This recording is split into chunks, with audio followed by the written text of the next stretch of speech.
walk in freedom.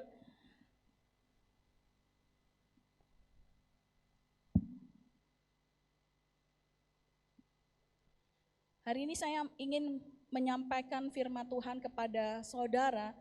Saya nggak tahu Marian kesaksiannya sangat-sangat spot on, dan saya percaya dia nggak tahu apa yang akan saya sampaikan pada hari ini, tapi Roh Kudus itu bekerja, dan pada saat Roh Kudus bekerja banyak hal yang bisa terjadi yang mungkin nggak pernah kita pikirkan, saudara.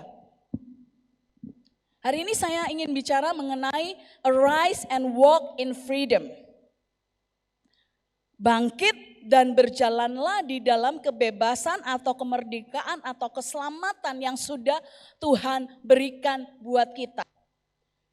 Nah, saudara, saya mau buka dengan statement ini, bahwa kemerdekaan, keselamatan, kebebasan kita bukan hasil pekerjaan kita sendiri, bukan perbuatan kita yang membuat kita merdeka, selamat, bebas, tetapi kasih karunia Kristus. Amin. Apakah Anda paham dengan statement ini, saudara? Kebebasan kita, Anda dan saya, keselamatan kita tidak berdasarkan pekerjaan kita, melainkan karena kasih karunia Kristus. Efesus 2 ayat 8 sampai 9. Sebab karena kasih karunia kamu diselamatkan oleh iman. Itu bukan hasil usahamu, tetapi pemberian Allah. Jangan ada orang yang membegahkan diri. Kalau kita mau telaah firman ini, saudara, sebab kasih karunia kamu diselamatkan oleh iman. Karunia itu dikasih, diberikan oleh Allah kita, dan kita responnya seharusnya menerimanya. Dengan apa? Dengan iman. Gak ada hubungannya, kasih karunia gak ada hubungannya, sayangnya tidak ada hubungannya dengan kepandaian kita, seberapa pintar kita, dengan seberapa kuatnya kita, seberapa kayanya kita, atau seberapa baiknya kita. Nggak ada hubungannya dengan itu semua. Jadi jangan ada di antara kita yang merasa bahwa kita bisa selamat, itu karena perbuatan kita. Nah, pertanyaannya, kenapa Allah memberi kasih karunia kepada Anda dan saya? Karena Tuhan baik? Yes, of course Tuhan baik. Apakah karena Tuhan sukanya ngasih-kasih ke umatnya? Iya, bisa juga memang Tuhan sukanya ngasih. Sukanya memberkati umatnya. Tapi saudara, lebih dari itu, Allah memberikan kasih karunia kepada kita karena dia punya tujuan, saudara.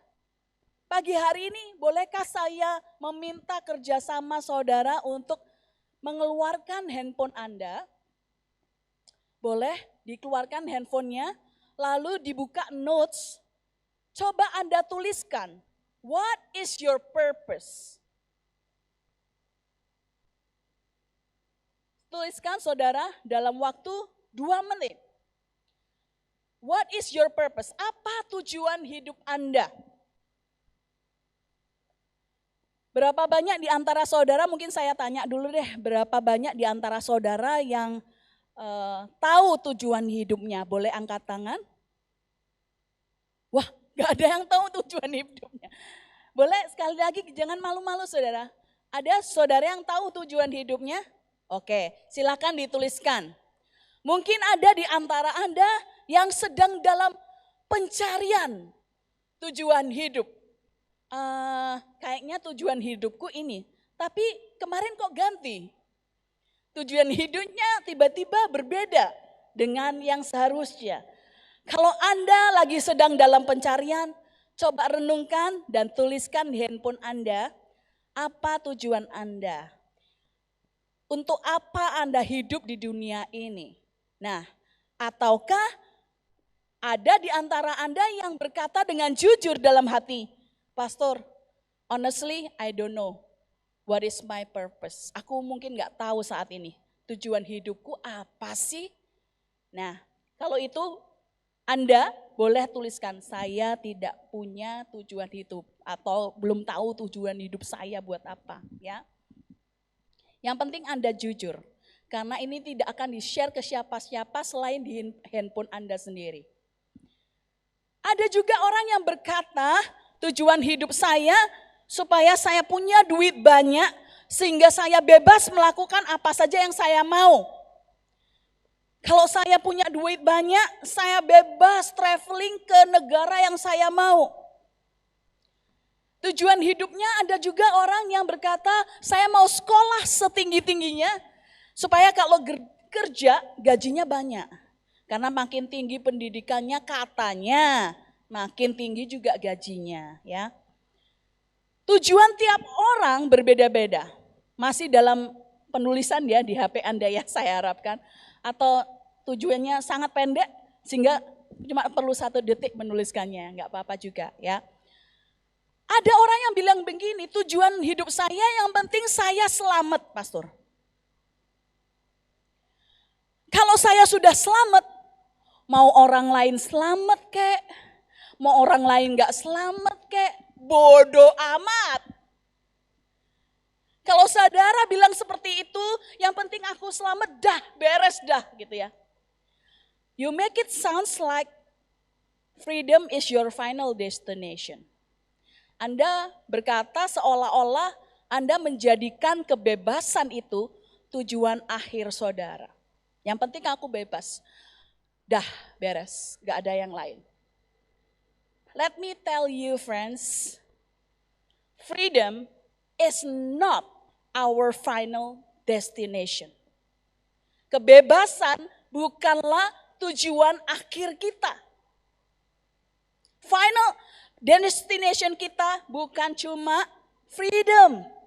Jadi saudara mulai pikir lagi nih, siapa tahu ada di antara Anda, saya harap gak ada di sini, siapa tahu ada di antara Anda yang mikir, yang penting aku freedom.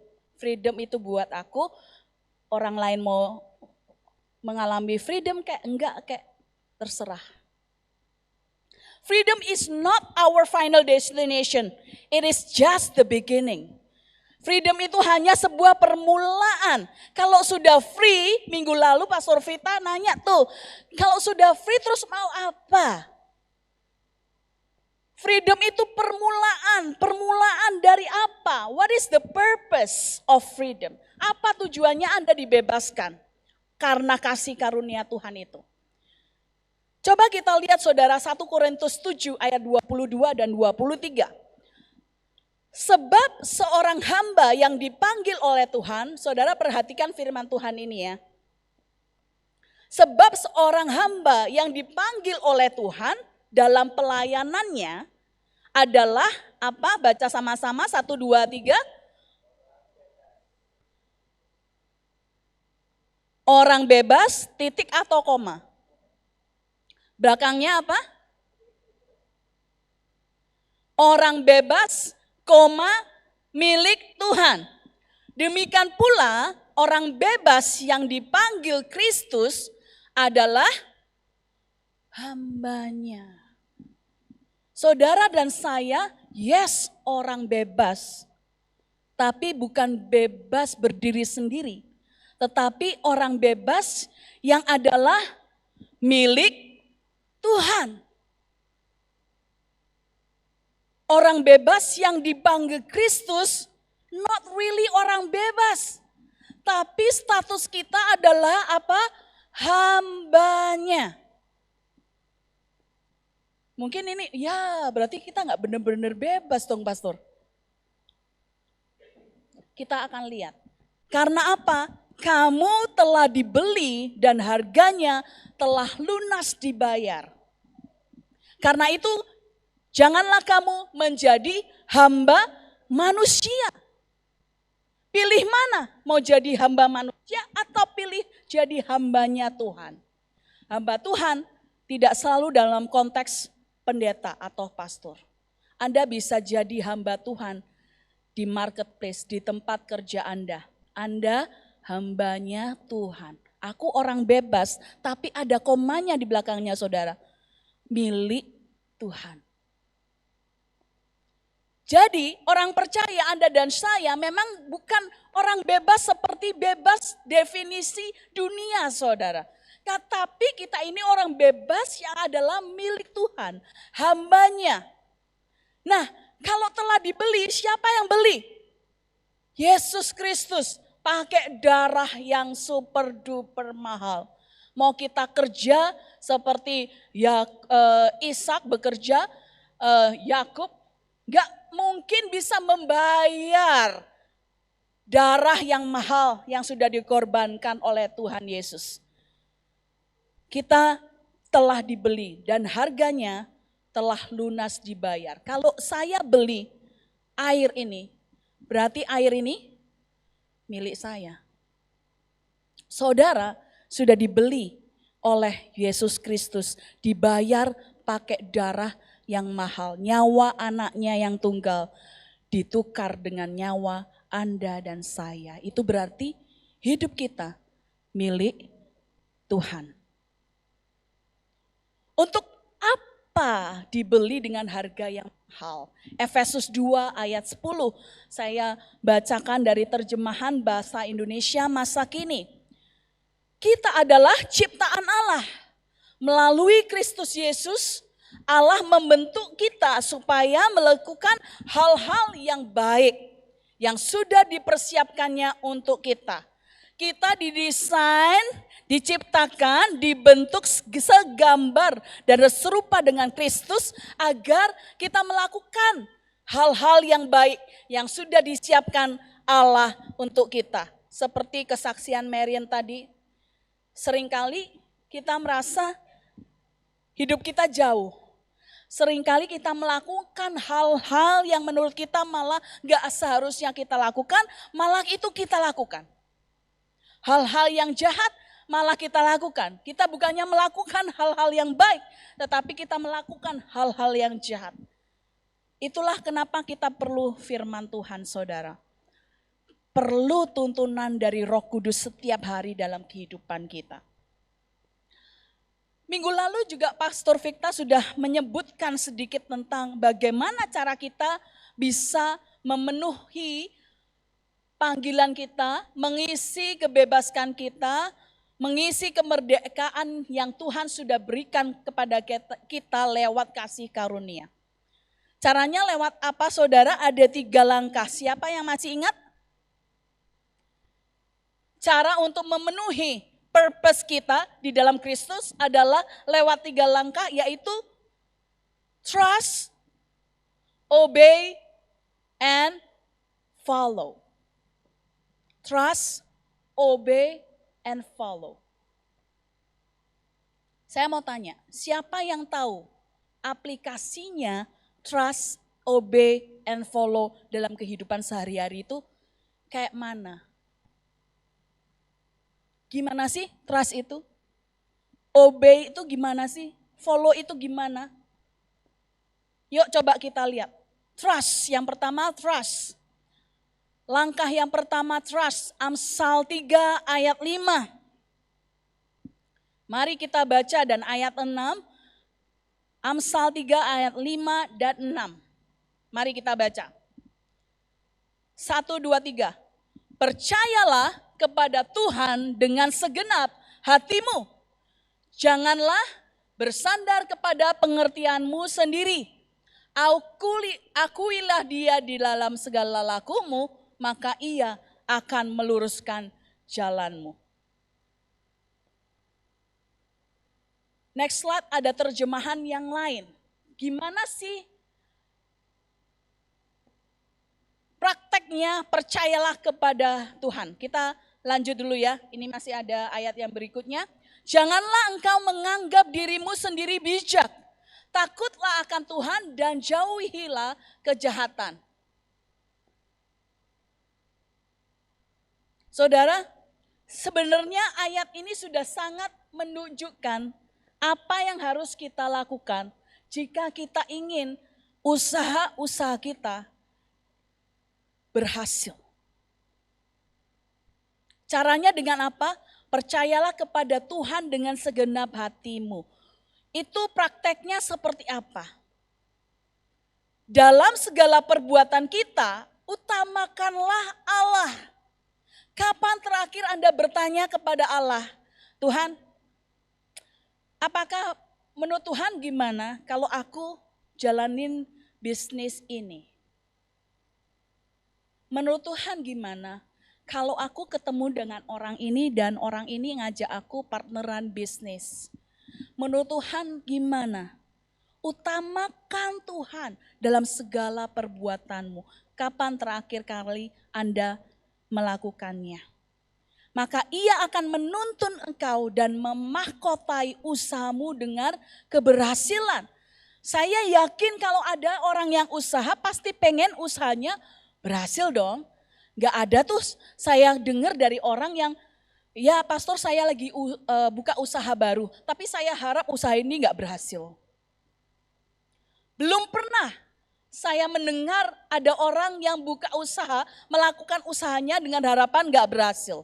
Pasti pengennya berhasil. Tapi saudara perlu tahu kuncinya adalah trust, percaya kepada Tuhan. Tanya, konsultasikan sama Tuhan sebelum Anda melakukan segala sesuatu. Dalam segala perbuatanmu, utamakanlah Allah.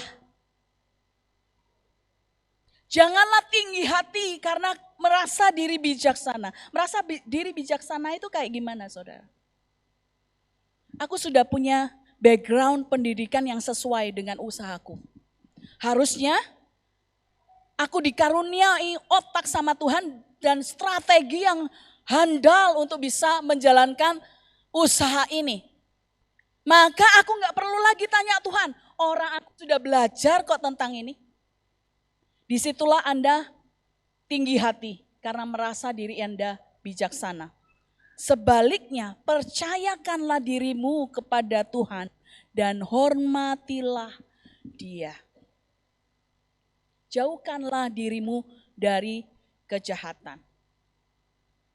Itu trust saudara. Percaya kepada Tuhan dengan segenap hatimu. Susah enggak? Susah banget. Karena Tuhan itu pertama gak kelihatan.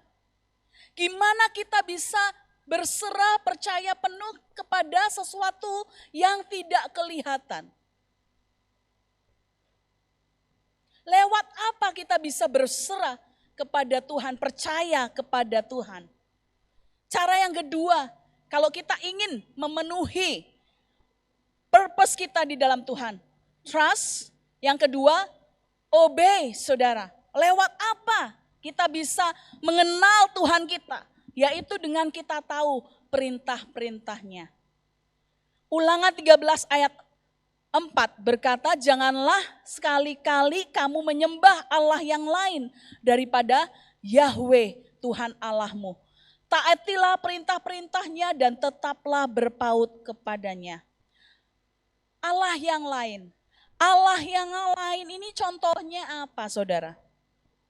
Kita kalau baca firman Tuhan harus mengajukan pertanyaan-pertanyaan agar kita bisa mengerti dengan benar ayat yang kita baca. Kalau kita cuma baca-baca aja, hasilnya ngantuk. Seringkali makanya firman Tuhan jadi obat tidur bagi sebagian kita. Kalau nggak bisa tidur, baca firman aja lah. Pasti tidur-tidur sendiri. So sad. Padahal firman itu begitu berkuasanya. Kalau kita ngerti dengan benar apa isi firman itu. Jangan sekali-kali kamu menyembah Allah yang lain daripada Yahweh. Allah yang lain itu apa? Bisa jadi Allah yang lain itu jangan-jangan pekerjaan kita. Bisnis kita. Uang kita. Idola kita atau orang yang kita suka. Kita usahakan sedemikian rupa agar orang ini mendapatkan perhatian kita. Bahkan dalam beberapa kasus pelayanan kita pun bisa jadi ilah lain dalam kehidupan kita. Kalau fokusnya bukan lagi Tuhan. keluarga kita bisa jadi ilah lain di dalam hidup kita. Kalau fokusnya bukan lagi kepada Tuhan. Yang ketiga, follow, ikuti. Trust, percaya, obey, taati, follow. Ikuti. Pertanyaan saya sama Anda semua, siapa yang Anda ikuti? Taunya dari mana? Cek Instagram Anda. Bercanda ya, bukan itu. Siapa yang Anda ikuti? Anda follow siapa gitu ya? Bukan Instagram, secara Instagram wise bukan, tapi suara siapa yang Anda dengarkan akhir-akhir ini? Suaranya siapa? Markus 8 ayat 34 berkata demikian. Kemudian ia memanggil murid-muridnya dan orang banyak supaya datang dan mendengarkan. Siapa yang ingin menjadi pengikutku? Ada syaratnya saudara. Dan syaratnya saya yakin gak semua orang suka. Siapa yang ingin menjadi pengikutku? Mari kita baca sama-sama. Harus mengesampingkan kesenangan pribadi. Enggak cuman itu, lalu memikul salib pula. Serta mengikut aku, katanya kepada mereka. Lalu ia berkata kepada mereka, orang yang mau mengikuti aku harus melupakan kepentingannya sendiri, kemudian memikul salibnya, terus mengikuti aku. Siapkah kita untuk mengesampingkan kesenangan pribadi? Beberapa waktu lalu kita barusan adakan mission trip ke desa-desa. Di situ beberapa dari kita di-challenge untuk benar-benar mengesampingkan kesenangan pribadi kita. Makanan wujudnya kotak semua. Yang ikut ketawa-ketawa ya. Tiap hari kok kotak lagi, makanan semua bentuknya kotak gitu ya. Kok kotak lagi. Ada yang bilang sama saya, setelah mission trip ini saya nggak bisa melihat segala hal yang bentuknya kotak lagi, pastor. Udah bosen gitu ya. Saudara, hello, kalau Anda mau mengikut Yesus, ya ikuti Yesus. Lupakan kepentingan pribadi. Lupakan kesenangan pribadi, saudara. Pikul salib itu dalam hal yang mudah. Hal yang mudah. Biasanya Anda harus minum kopi tiap pagi. Pas mission trip, gak ada kopi. Kopinya bawa, air panasnya gak ada, saudara. Maka celakalah orang yang tidak bisa kalau tidak minum kopi pagi hari, kalau ikut mission trip, saudara. Nah, saudara, di Yohanes dibilang begini loh. Domba-dombaku mengenal suaraku dan mendengarkan aku. Enggak cuman kenal, enggak cuman tahu suaranya, tapi mendengarkan gembalanya. Kalau kita mengerti firman Tuhan, pasti kita tahu, gak cuma tahu atau kenal suaranya, tapi ada belakangnya juga, dan mendengarkan aku. Nah, bagaimana dengan saudara dan saya? Apakah Anda dombanya Kristus? Dengan bangga kita mengangkat tangan, yes, aku dombanya. Terus pertanyaannya, kamu kenal gak suara gembalamu? Gembala yang baik itu? Enggak, dengan bangga. Enggak kenal. Gimana mau dengerin? Kalau suaranya aja enggak kenal. Saya selalu kasih ilustrasi begini, kalau kamu mau dengar suara Tuhan, ketika kita belajar dengan dengar suara Tuhan, caranya gimana pastor bisa bedakan suara Tuhan sama suara embek sama suara yang lain? Caranya enggak ada lain, selain kamu spend waktu, dengar terus Tuhan ngomong. Ilustrasinya, Seperti saya selalu contohkan ini. Kalau Kostif suami saya telepon saya, kira-kira saya langsung tahu nggak telepon ini dari mana? Kenapa bisa tahu? Karena ditulis di handphonenya Habi gitu ya. Nah kalau dia telepon, saya masih nanya, maaf ini dari siapa?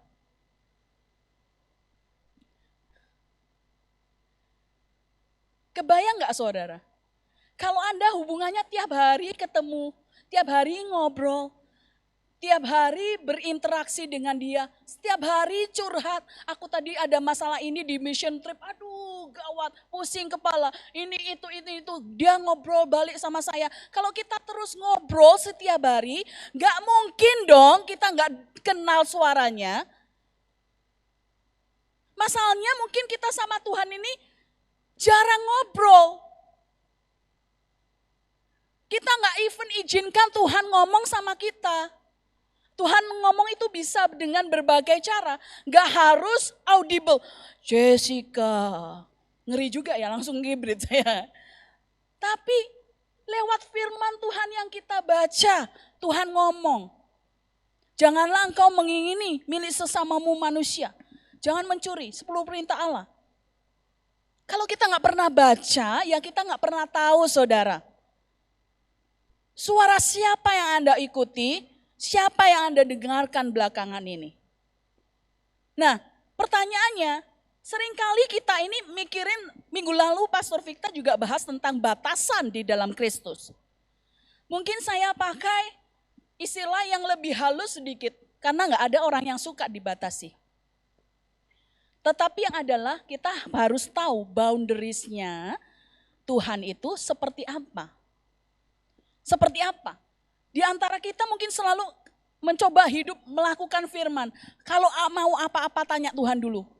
Nanti siang ini mau makan apa? Habis ini CG Pumel mau kemana?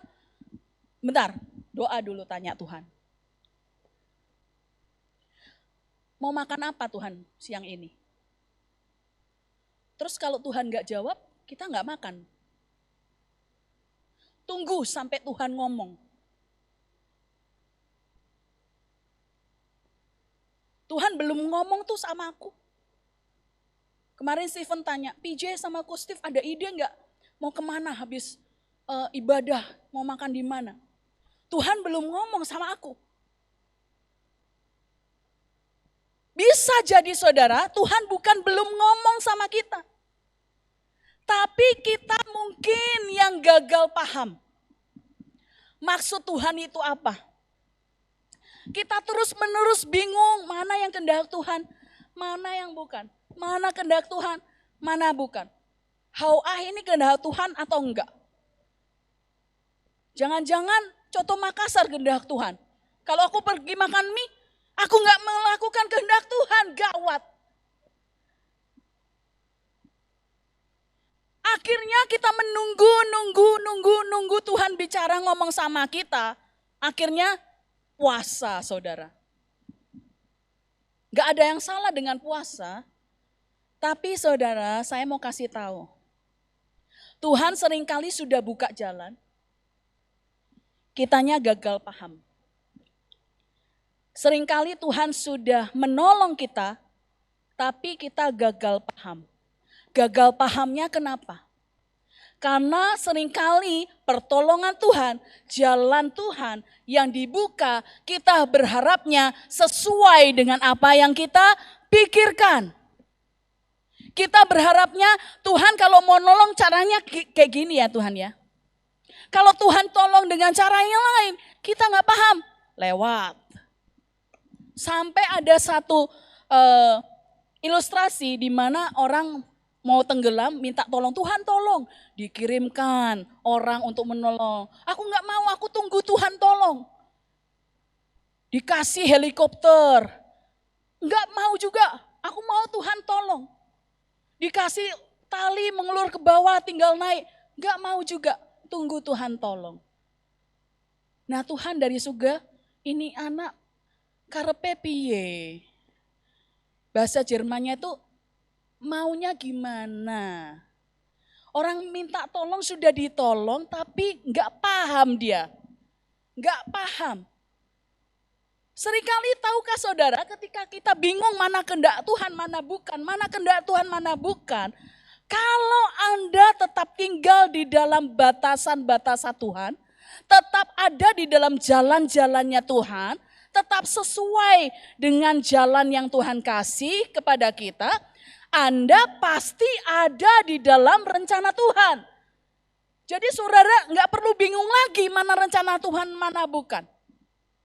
Kalau Anda terus berjalan di jalan-jalannya Tuhan. Pertanyaannya, Anda tahu nggak batasan Tuhan, boundaries yang Tuhan tetapkan? Anda tahu nggak jalannya Tuhan lewat mana? Makanya saudara, semua itu batasan, boundaries, jalan Tuhan adanya di mana saudara? Adanya di mana? Alkitab. Adanya di dalam firman Tuhan. Makanya gak ada cara lain selain kita know your Bible, know our Bible. Kenali siapa Tuhanmu lewat baca Alkitabmu saudara. Gak ada cara lain. Kita gak ngerti batasan boundariesnya Tuhan kalau kita gak pernah buka Alkitab kita. Atau sekarang Alkitab mungkin ya. Karena ada di dalam tab. Know your Bible. Love the word of God. Gak ada cara lain. Kalau Anda cuma jadikan baca Alkitab sebagai obat tidur. Percayalah saudara. Hanya tidur yang Anda dapat. Gak ada yang lain. Sorry to say. Tapi kalau Anda ketahui, telaah, pelajari, renungkan firman itu siang dan malam, maka Anda akan punya relationship sama Tuhan. Ini bicara soal bangun relationship sama Tuhan loh. Ngobrol sama Tuhan. Tuhan maksudmu apa? Ayat ini gimana ya? Kok aku gak paham Tuhan? Roh Kudus bantu aku supaya paham. Dikasih revelation yang baru sama Roh Kudus. Karena saudara, tahukah saudara, kita gak bisa percaya, gak bisa obey, gak bisa taat, gak bisa ikuti sesuatu yang kita gak kenal. We cannot trust, we cannot obey, we cannot follow something that we don't know. Pernahkah Anda bayangkan ada orang random di pinggir jalan, aku ikuti dia, terus pindah lagi. Kayaknya orang ini menuju ke satu tempat yang menyenangkan, aku ikut dia. Bayangkan seperti apa hidup Anda saudara. EKE gak jelas. Gak jelas hidup Anda itu mau kemana. Mau ikut siapa gak jelas. Percaya siapa juga gak jelas. Apalagi mau taat, lupakanlah saudara. Kalau Anda gak bisa percaya, Anda gak kenal siapa yang Anda percayai, Anda gak bisa taati. Apapun yang dia katakan. Nah, freedom di dalam Kristus artinya apa? Banyak sekali arti freedom di dalam Kristus. Freedom in Christ artinya apa? Saya hanya kasih dua pengertian saja yang saya rasa sangat menolong kita untuk mengerti apa sih artinya freedom in Christ itu. Kebebasan di dalam Kristus artinya apa? Yang pertama, freedom to let God steer our life. Freedom, kebebasan untuk membiarkan Tuhan yang menyetir kehidupan kita. Dalam kurung bawahnya saya kasih supaya lebih jelas lagi. Ke arah yang dia mau, bukan yang kita mau. Untuk pengingat saja supaya nggak lupa firman Tuhan hari ini ya. Let God steer our life ke arah yang kita mau banyaknya. Tuhan aku mau ke sini, sertai ya. Wes, pede banget kalau sudah ngomong gitu kan. Tuhan aku mau ketemu orang ini. Ajarin ya nanti ngomong apa ya. Tuhan mau ketemu orang ini enggak in the first place. Tuhan mau kamu mengarah ke arah sana apa enggak? Itu dulu yang ditanya. Seringkali kita yang setir Tuhan, bukan Tuhan yang setir hidup kita. Kalau ini nggak perlu jujur, karena kadang-kala pun saya suka lupa. Iya ya, Tuhan harusnya nyetir aku, bukan aku yang nyetir Tuhan. Ampun Tuhan. Saudara, kemarin saya sempat liburan di Bandung sama keluarga. Nah, kita ini sekeluarga hobinya speed gitu ya. Kenceng. Jadi kita suka main go-kart. Nah, ada tempat main go-kart yang keren banget di Bandung. Gak cuman sekuplik kecil gitu arenanya, tapi seluruh lahan parkir dipakai. Terus jadinya adik saya main go-kart dengan cepat sekali.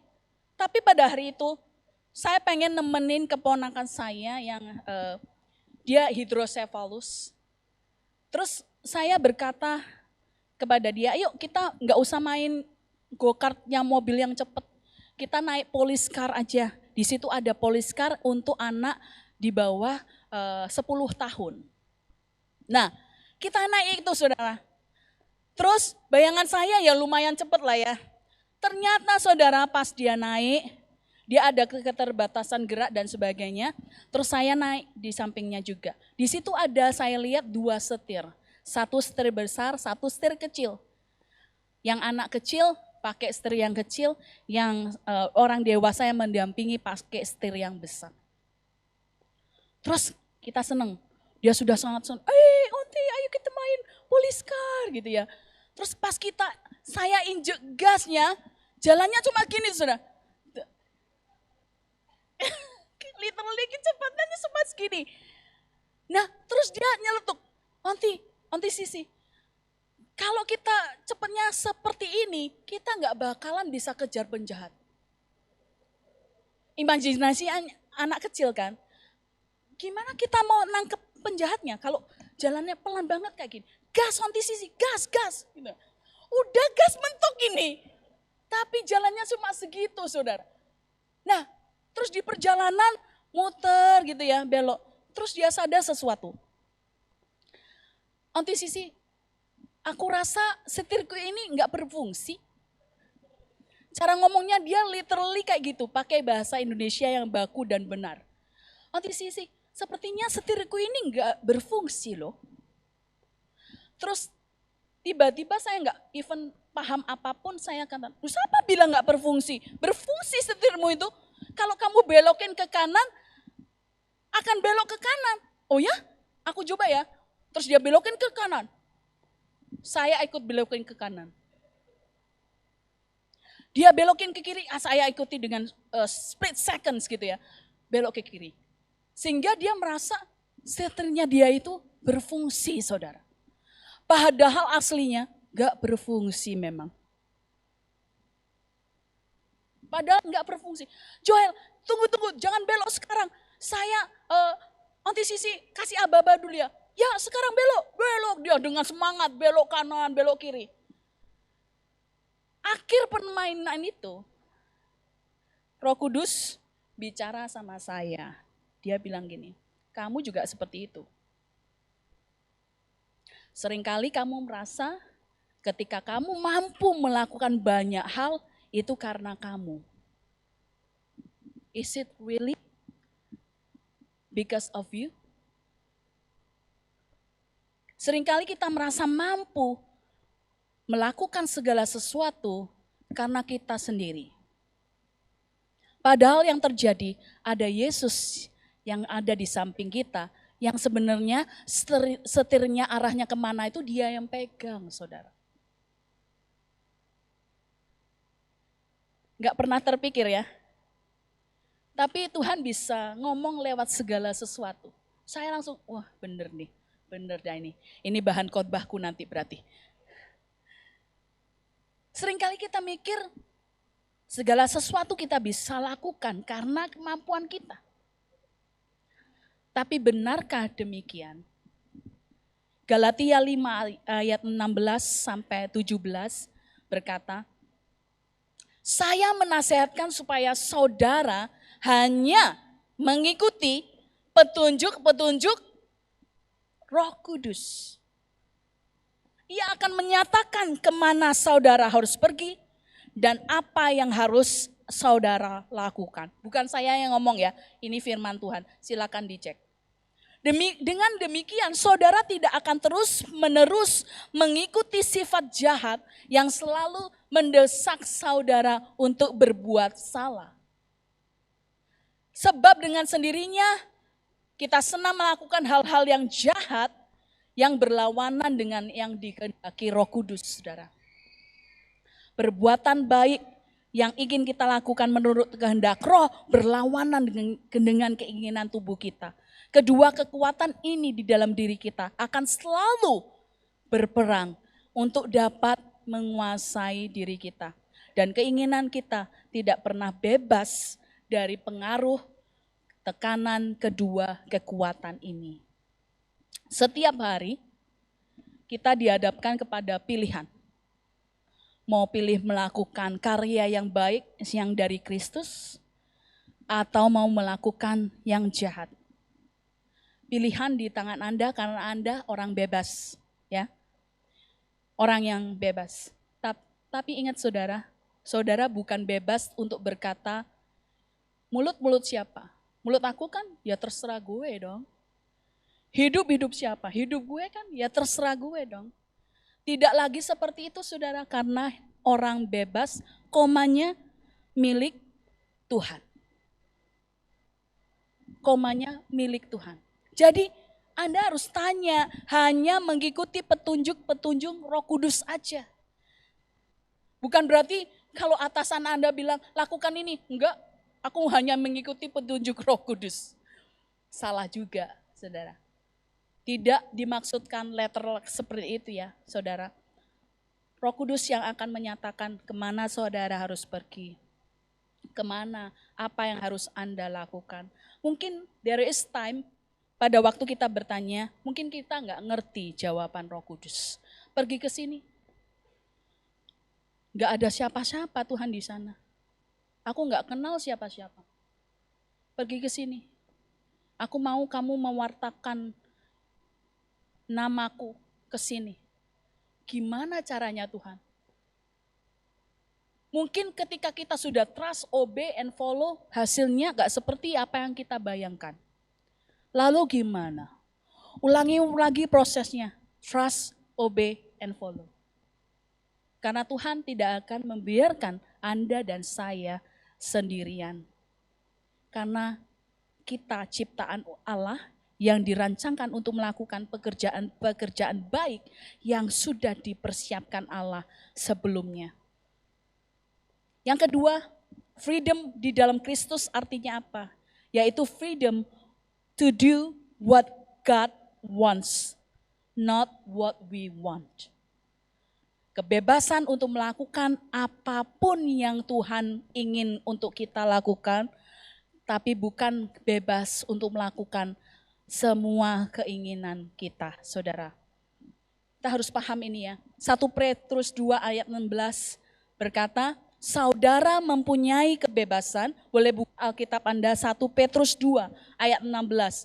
Saudara mempunyai kebebasan, tetapi tidak berarti bebas untuk berbuat salah.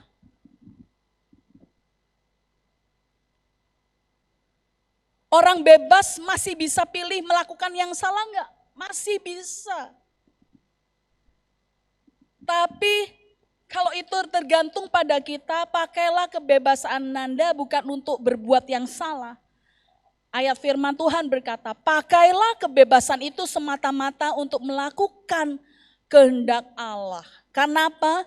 Karena kita ini hamba Allah. Orang bebas yang adalah milik Tuhan. Kerjaan hamba adalah melakukan apa yang diinginkan, dikehendaki pemiliknya. Kalau hamba nggak mengerjakan apa yang dikehendaki pemiliknya, berarti dia bukan hamba. Galatia 5 ayat 13. Saudara sekalian yang saya kasihi, saya ambil dari terjemahan firman Allah yang hidup, FAYH. Saudara sekalian yang saya kasihi, saudara telah diberi kemerdekaan. Bukan kemerdekaan untuk melakukan yang salah, melainkan kemerdekaan untuk saling mengasihi dan saling melayani.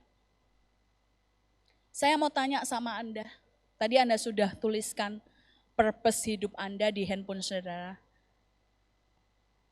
Saat ini setelah mendengar firman yang saya sampaikan kepada Anda, what is your purpose now? Apa tujuan hidupmu sekarang ini? Saya teringat Lukas 4 ayat 18. Roh Tuhan ada di atasku, Ia telah mengangkat aku untuk mengabarkan berita kesukaan kepada yang miskin. Jangan hanya bayangkan orang yang miskin secara real, tetapi banyak orang yang miskin juga rohaninya. Orang yang gak mengenal Kristus. Ia telah mengutus aku untuk menyembuhkan yang hancur hatinya dan memaklumkan bahwa yang tertawan akan dibebaskan, yang buta akan melihat, yang tertindas akan dibebaskan dari para petindas. Dan Allah telah siap untuk memberikan berkat kepada semua yang datang kepadanya. Anda diurapi oleh Tuhan, Roh Kudus ada di dalam hidup Anda untuk melakukan hal-hal ini, saudara. Lebih jelas lagi di dalam Matius 25 ayat 35 sampai 36 dan 40. Sebab ketika aku lapar, kamu memberi aku makan. Ketika aku haus, kamu memberi aku minum.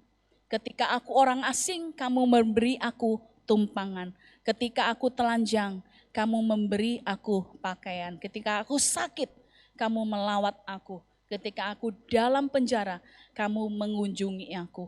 Tahukah Anda, lapar, haus, orang asing, telanjang, sakit, di dalam penjara, itu bukan hanya secara fisik aja, saudara. Komunitas kita melakukan banyak hal di luar sana, tujuannya ketemu orang yang sakit. Tahukah Anda, gak semua penyakit itu berasal dari fisik saja. Tapi kadang-kadang rasa stres, pikiran mereka. Kita menemui banyak pasien yang kita treat, saudara, yang sakitnya gak melulu secara fisik. Ketika aku sakit dikatakan di sini, sakitnya mungkin sakit secara spiritual.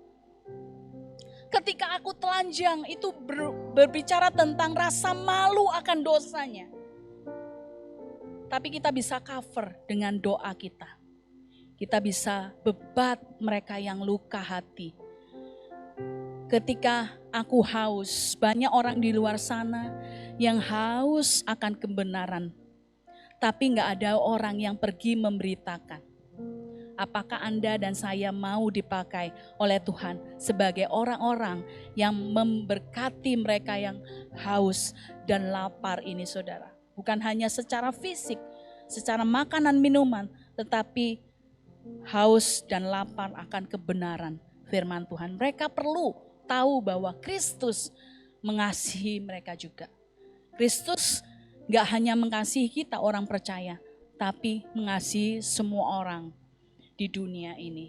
Dan Raja itu akan menjawab mereka, aku berkata kepadamu, sesungguhnya segala sesuatu yang kamu lakukan untuk salah seorang dari saudaraku yang paling hina ini, kamu telah melakukannya untuk aku. Mungkin saudara berpikir, gimana sih caranya aku melakukan sesuatu untuk Tuhan? Tuhan sudah kasih caranya di ayat ini. Tapi kalau kita gak pernah baca ayat ini, kita gak tahu. Ternyata kalau kita mau melakukan sesuatu untuk Tuhan, kita bisa melakukan untuk salah seorang saudaranya yang paling hina ini. Nah, saya ingin kita menyanyikan lagu Mengenalmu. Worship team bisa naik ke stage.